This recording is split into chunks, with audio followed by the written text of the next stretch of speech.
So finally guys हाम्रो चाहिँ पूर्व यात्रा जाने प्लान चाहिँ अहिले सक्सेसफुल भइसकेको छ है साथीहरू।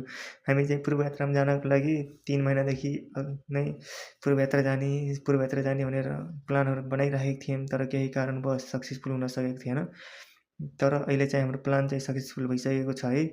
अब चाहिँ हामी पूर्व यात्राको लागि निस्किसकेको छौँ घरबाट। यहाँ चाहिँ बर्दघाटमा आएर टक्क हामीहरू झन्डा किनेर आफ्नो बाइकमा झन्डा हालेर नेपालको अब जान लागेको है साथीहरू पूर्व यात्रा भन्नाले हामीहरू चाहिँ इलाम, दार्जिलिङ, जनकपुर अनि भेडेटार, धरान, बुढासुब्बा यता चाहिँ हामी घुम्ने मेन उद्देश्य हाम्रो यति नै हो साथीहरू है, घुम्नलाई।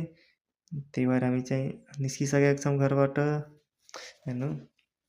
मतलब धेरै नै खुसी लागिरहेको छ है। 2 जना साथी चाहिँ अगाडि गइसक्नु भएको छ, 2 जना चाहिँ पछाडि नै हुनुहुन्छ।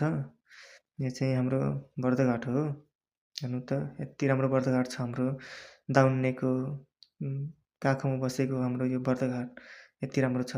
बर्दघाटको उत्तरतिर हेर्नुभयो भने पुरै पहाडै पहाड, हरियाली नै हुन्छ। हरियो दृश्यहरू देख्न पाइन्छ।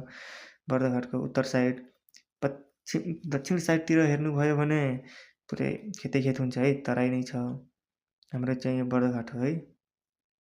बर्दघाटको टिस्यन चोक आइसकेको छौँ। यहाँ चाहिँ हाम्रो टिप्पर यस्तो चलिरहेको छ है। हेर्नु त बाटो चाहिँ बन्ने क्रम छ हाम्रो बर्दघाटमा पनि है। पूर्व पश्चिमको राजमार्गको चाहिँ बाटो बनिरहेको छ। त्यही भएर अलिक धुलो भएर चाहिँ हिलो भएर हामी चाहिँ दुःख पाइरहेको छौँ बर्दघाटवासीहरू।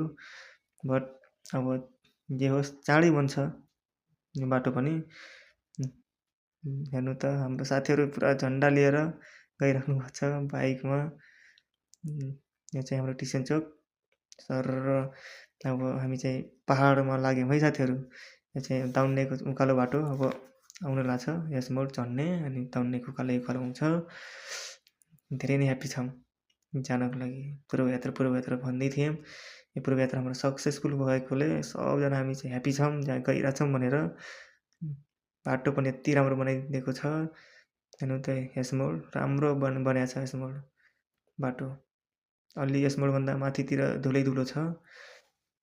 अलि त्यहाँ दुःख पाइने हो हामीहरू, नत्र अगाडितिर चाहिँ बाटो राम्रै छ। हामी चाहिँ पुरै म्यापमा नेटमा हेरेर नै जानु लागेको।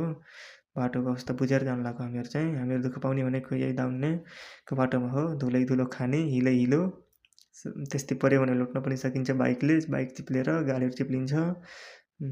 हाम्रो साथीहरू यहाँ कुरिरहेको छन् आएर। हाम्रो पर्का दोस्त राहुल भन्छ।